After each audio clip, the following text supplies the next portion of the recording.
Baik, assalamualaikum warahmatullahi wabarakatuh. Waalaikumsalam Dan warahmatullahi wabarakatuh. yang kami hormati Ibu Desi Susanti, Kepala SMA Aisyah Palembang, Ibu Eli Suryani, Wakil Kesiswaan, dan Pak Sarwan, Koordinator Sarana, dan Bapak Ibu guru yang lainnya. Jadi pada kesempatan kali ini saya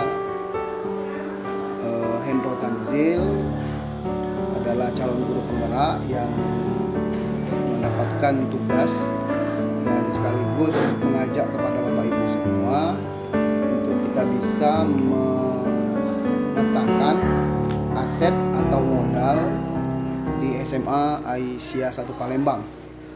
Nah, secara teori ada 7 modal yang bisa kita petakan sesuai kondisi SMA Aisyah 1 Palembang.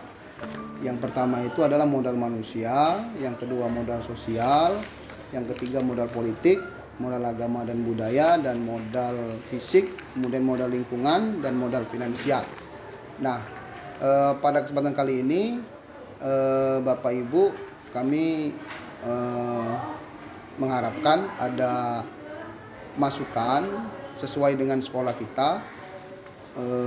Kira-kira modal yang ada di sekolah kita ini, aset yang ada di sekolah kita ini apa saja, sesuai dengan 7 modal yang sudah dikemukakan oleh Green dan Haines. Nah, misalnya yang pertama modal manusia. Modal manusia ini mulai dari guru yang mempunyai sertifikat misalnya kan, atau guru yang punya potensi yang lain yang terdapat di sekolah kita. Kemudian yang mempunyai kualifikasi pendidikan S1 atau S2. Nah, kemudian modal sosial. Modal sosial ini dimaknai sebagai kegiatan sosial kita. Misalnya kita punya forum guru Muhammadiyah, atau yang tergabung dengan PGRI gitu, atau yang tergabung dalam Ikatan Guru Indonesia IGI kan, MGMP bisa itu. Jadi bisa kita petakan apakah ada atau tidak di sekolah kita ini kan. Nah, nanti kita petakan, kita tulis kan. Kemudian modal politik. Nah, modal politik ini diartikan sebagai misalnya ada alumni kita, misalnya Pajar kan. Pajar kan mau mencalonkan diri sebagai calon legislatif. Nah, itu sebagai aset. Kalau dia terpilih, maka dia menjadi aset. Nah, atau kalau misalnya ada ingatan dari Bapak Ibu yang sebelumnya, yang alumni sebelumnya, kira-kira ada tidak guru atau siswa alumni yang terjun ke dalam politik. Nah, atau ada anggota dewan yang ada di sekitar kita di sekolah ini kan, itu menjadi modal politik. Nah, adapun 7 modal ini bisa digunakan sebagai pengembangan sekolah. Itu intinya. Jadi makanya ini penting untuk dipetakan sebagai pengembangan sekolah kita SMA Aisyah itu. Jadi kita tahu bahwa kelebihan kita ini gitu kan, punya. Kemudian modal agama. Nah, modal agama dan budaya ini termasuk juga kegiatan-kegiatan keagamaan kita, misalnya pembiasaan pagi dan seterusnya itu. Kemudian lagi modal fisik. Nah, modal fisik ini adalah fasilitas Pak Sarwan.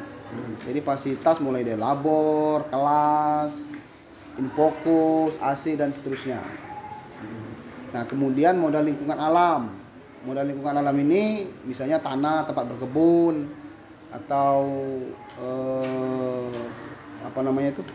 tempat-tempat terbuka ya. Itu ada atau tidak di sekolah kita ini? Kantin juga masuk di situ kan.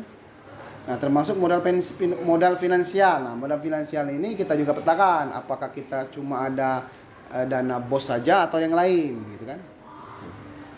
Silakan Bapak Ibu, kita mulai mungkin dari Bu Desi bisa menyampaikan hal-hal terkait dengan pemetaan aset atau modal yang ada di SMA Aisyah Palembang. Baik, terima kasih Pak Hendro. Kita satu-satu aja Pak Hendro ya. Mulai dari modal manusia. Ya. Tadi seperti disampaikan oleh Pak Hendro bahwa modal manusia ini kan berkaitan dengan sumber daya yang ada di sekolah. Jadi kalau di SMA Aisyah 1 Palembang, alhamdulillah seluruh gurunya sudah berkualifikasi S1 dan juga ada beberapa yang sudah menjalankan atau sudah menyelesaikan pendidikan S2-nya, dan alhamdulillah jurusannya itu linier, Pak Hendro. Ya. Nah, untuk guru yang bersertifikat pendidik juga sudah ada beberapa orang. Kemarin itu lebih dari 3 orang, tapi karena ada yang lulus P3K jadi berkurang seperti itu. Nah, untuk yang lain seperti Pak Hendro dan Bu Enda kan itu menjadi calon guru penggerak, itu juga menjadi aset bagi SMA Aisyah 1 Palembang. Dan yang terakhir mungkin kepala sekolahnya sendiri, Pak Hendro. Kepala sekolah juga kan insya Allah karena lulus di program sekolah penggerak itu kan merupakan aset juga bagi SMA Aisyah 1 Palembang. Mungkin itu saja, Pak Hendro. Oke, jadi SMA Aisyah itu kan termasuk sekolah penggerak ya? Jadi itu menjadi aset dan ada calon guru penggerak. Ya, ada 2 orang calon guru penggerak. Oke, kira-kira kalau dari Bu Eli ada tambahan terkait dengan modal manusia. Jadi modal manusia dari guru atau guru yang berprestasi, misalnya kan kita kan punya guru yang pernah lulus mengikuti kegiatan olimpiade tingkat nasional kan, PTK kemarin kan Bu Nurma kan, itu menjadi aset juga. Terima kasih ya Pak Hendro. Kita bahas masih yang nomor 1 ya, modal manusia. Tadi seperti yang dijelaskan oleh Mendesi juga. Alhamdulillah memang sekolah kita ini sebagai sekolah penggerak, ada 2 sekolah swasta ya, kalau tidak salah IGM sama SMA Aisyah 1. Ini juga merupakan modal kita untuk ke depan, modal manusia yang adanya di dalam sini sebagai aset. S2-nya juga ada, S3-nya juga ada, kalau tidak salah kan lagi berlangsung. Oh iya, ya. Pak Rajab ya? Iya. S1, S2, S3 insya Allah lagi berjalan. Itu ada yang linier, ada juga yang tidak. Berikutnya juga yang belum S1 barangkali tidak ada ya, sudah semua S1 alhamdulillah. Juga ini modal juga ke depan sebagai promosi kita bahwa guru-guru yang ada di sekolah SMA Aisyah ini sesuai dengan apa yang kita harapkan untuk mengajar di kelasnya. Cuma barangkali kalau boleh saya tanyakan ya Pak Hendro, karena kita ini diskusi, sharing lah, berbagi. Kan ada di sekolah kita yang bukan jurusan pendidikan, itu boleh tidak kalau umpama dia ini untuk menjadi wali kelas atau yang lain ya, karena dia bukan bidangnya, bukan ke pendidikan.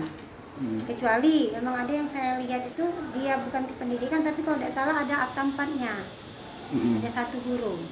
Karena ada yang 1 itu tidak linier, dia bukan ke pendidikan tapi dia ngajar. Saya itu bisa atau tidak? Bu Lesnya bisa jawab?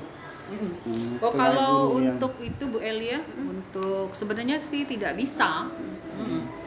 Karena seluruh tenaga kependidikan itu memang harus berkualifikasi S1 ke pendidikan seperti itu. Nah, masalah kita menggunakan atau memakai jasa beliau itu mungkin karena kurang sumber daya yang lain. Karena kita memandangnya sebagai guru senior seperti itu. Dan juga kita sudah menganggap bahwa pekerjaannya itu bagus seperti itu. Sebenarnya sih tidak boleh. Nah, tapi kalau jadi wali kelas karena kan itu kan mereka keluar, karena aku pernah dengar dari ada beberapa selentingan katanya di sini pendidikan guru, tapi kenapa ada wali kelasnya yang dia lihat barangkali dari gelar kan, dari gelar kenapa bisa terjadi ya seperti ini. Jadi pada waktu itu saya jawab, oh ini karena memang saya benar apa kata Mbak Desi, ibu ini sudah senior di sini, dia memang tidak ngajar dalam bidang studi yang dikhususkan yang wajib, tapi dia diletakkan di lab komputer. Ya. Nah, kalau masalah waktu itu dia ditanyakan kenapa bisa jadi wali kelas, ini kebijaksanaan dari kepala sekolah waktu itu saya jawab. Nah, itu bagaimana lagi? Ya, itu alhamdulillah Bu Eli, berarti kan masukan juga bagi kita bahwa gelar seperti itu juga kan diperhatikan oleh orang tua murid seperti itu. Sebenarnya juga ada yang SE tapi sudah mengambil akta 4 kan ada. Nah, ya itu nggak masalah. Tidak, maksudnya tidak sama sekali dia kan tidak akta 4. Itu tadi kita mengambil dari pengalaman ya. Pengalaman kerja seperti itu. Malahan kadang-kadang ada yang tidak bergelar kependidikan malah lebih bagus dari yang bergelar kependidikan. Itu juga jadi masukan bagi sekolah kita, Bu Eli. Ya. Baik, selanjutnya kalau menurut Pak Saron gimana Pak Saron untuk modal manusia ini di SMA I 1 Palembang ini? Assalamualaikum warahmatullahi wabarakatuh. Waalaikumsalam. Untuk kesempatan bagi saya mengenai masalah sumber daya alamnya, Sumber daya manusia. sumber daya manusianya memang sudah bagus, sudah disampaikan semua apa yang diprogramkan oleh pendidikan. Tetapi tadi saya menyimak mengenai sumber daya alam seperti tadi, gurunya yang tidak berkualifikasi pendidikan itu seharusnya Pak Indro tidak dikatakan linear. Jangan karena mau yang lain dia tidak bisa. Dia seharus mengikuti ini Bu ini sama Bu Desi. Ya. Penyetaraan. Iya. Nah, karena kan sekarang ini dikatakan akta 4 tidak ada lagi. Nah, dia harus penyetaraan. Karena sekarang ini semua orang itu kan bisa semua untuk mengajar. Tapi untuk mendidiknya tidak ada. Karena kan kita kan ada namanya pelajaran pedagogik kan. Nah, kita belajar ada ilmu kependidikan. Nah, tapi kalau dia mengajar itu tidak semua guru tuh bisa yang mengajar kalau dia tidak ada latar belakang pendidikan itu. Walaupun tamat SMA saja boleh kan bisa ngajar. Tetapi Itu kita, Pak Sarwan berkaitan dengan program pemerintah sekarang Ya, bahwa pemerintah setiap jurusan itu bisa menjadi guru Pak Jadi Sarwan. guru. Tapi harus mengikuti profesi dulu. Profesi guru. PPG boleh. PPG, PPG. Kalau dia PPG boleh.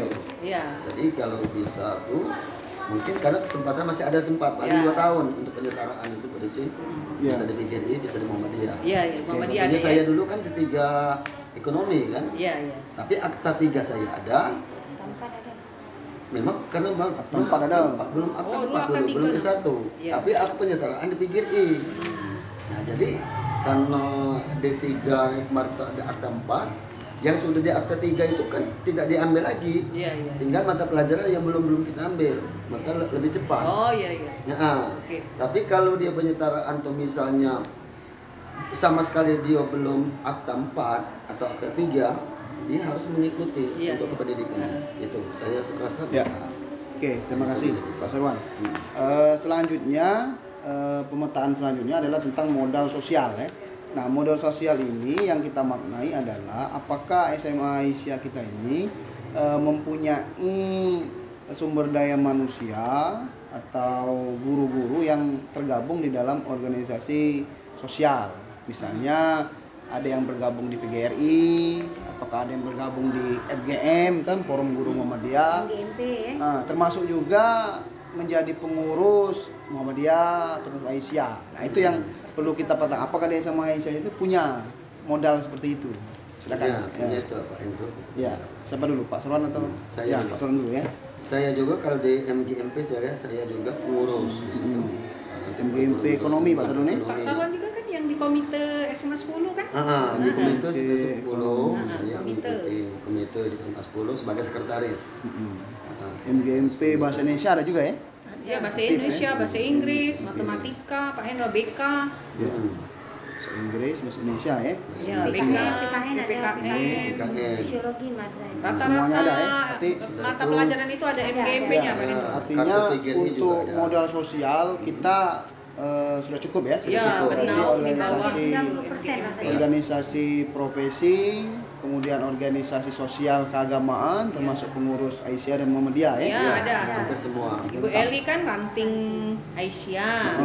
Saya kan di PWA, Pak Wilayah Hendro. Aisyah. Ya. Saya cabang, Ya. cabang dan ranting. Oke. Pak Hendro juga tuh. Sama. Pak Hendro. SM. Nah, kemudian terkait dengan yang ketiga sekarang, modal politik. Nah, modal politik ini adalah terkait dengan kebijakan-kebijakan kepala sekolah misalnya yang mengakomodir kepentingan warga sekolah, peningkatan kualitas pembelajaran yang berpihak pada murid, Ibu Desi. Nah, kira-kira ada nggak kita modal politik untuk terkait dengan kebijakan kepala sekolah untuk fokusnya ke pembelajaran? Ini ke siswa atau ke alumni? Ke siswa bisa, ke alumni bisa, tapi ini lebih fokus misalnya kepala sekolah mengeluarkan kebijakan. Misal contoh, misalnya aturan ya? Misalnya kepala sekolah memberikan kebijakan bekerja sama dengan lembaga-lembaga yang lain misalkan. Iya. Itu. Oh, kalau yang untuk modal politik ini ada juga kita Pak Hendro, karena kan kita melaksanakan kurikulum merdeka ini kan otomatis kita harus bisa bekerja sama dengan pihak luar. Contohnya kemarin kita P5 kemarin kita bekerja sama dengan Komisi Pemilihan Umum Kota Palembang. Kemudian juga waktu tema P5 kewirausahaan kita bekerja sama dengan pemilik gerai kue ya. Terus juga yang pertama kali kita melaksanakan P5 kita bekerja sama dengan Dinas Pariwisata Provinsi Sumsel. Jadi itu untuk modal politik itu memang sangat diperlukan. Oke. Baik, ada tambahan lagi dari Bu Eli untuk modal politik? Kalau di luar tuh OSIS ya, di sekolah luar kita kan IPM. IPM itu kan salah satu kalau dia ikut organisasi, ikut IPM, mungkin kalau dia meneruskan wadahnya bisa ke politik juga. Contohnya kan alumni kita banyak ya, sudah kelihatan, si Robi sudah mulai, Krisna dan ada beberapa lain. Berarti ada beberapa alumni yang sudah memang terjun ke dunia politik. Yang sudah jelas itu kan sudah jadi itu si Pajar. Itu mungkin bisa, mudah-mudahan bisa menjadi aset kita untuk pengembangan sekolah. Iya, benar. Baik, selanjutnya tentang modal agama dan budaya. Nah, modal agama dan budaya ini terkait dengan kegiatan-kegiatan keagamaan kita. Nah, misalnya kita tentang keagamaan, tentang modal agama. Nah, tentunya kan SMA Aisyah ini kan berbasis agama ya. Tentunya banyak sekali kan modal agama. Tapi mungkin kita petakan. Kira-kira mana yang termasuk modal agama itu? Pengajian. Ya. Kalau modal agama memang kita seperti kata Pak Hendro memang berbasiskan agama. Jadi kita dari awal jam ke-0 itu kan sudah melaksanakan kegiatan keagamaan, mulai dari membaca juz 30, kemudian sholat duha, kemudian ada juga kultum. Di waktu zuhur kita juga sholat zuhur berjamaah, kemudian sholat asar. Ada lagi juga pengajian Jumat untuk siswa, seperti itu. Ada juga program hafalan juz 30. Jadi modal agama itu memang itu sebenarnya menjadi basis bagi SMA Aisyah 1. Oke. Tambahan lagi Pak Hendro. Oke, silakan. Sebenarnya kita sudah merintis pertama Pak Hendro. Salah satu swasta kita ini kan kita yang lebih memberikan ke agama. Contohnya salaman, sudah sholat bersama, pengajian tadarusan.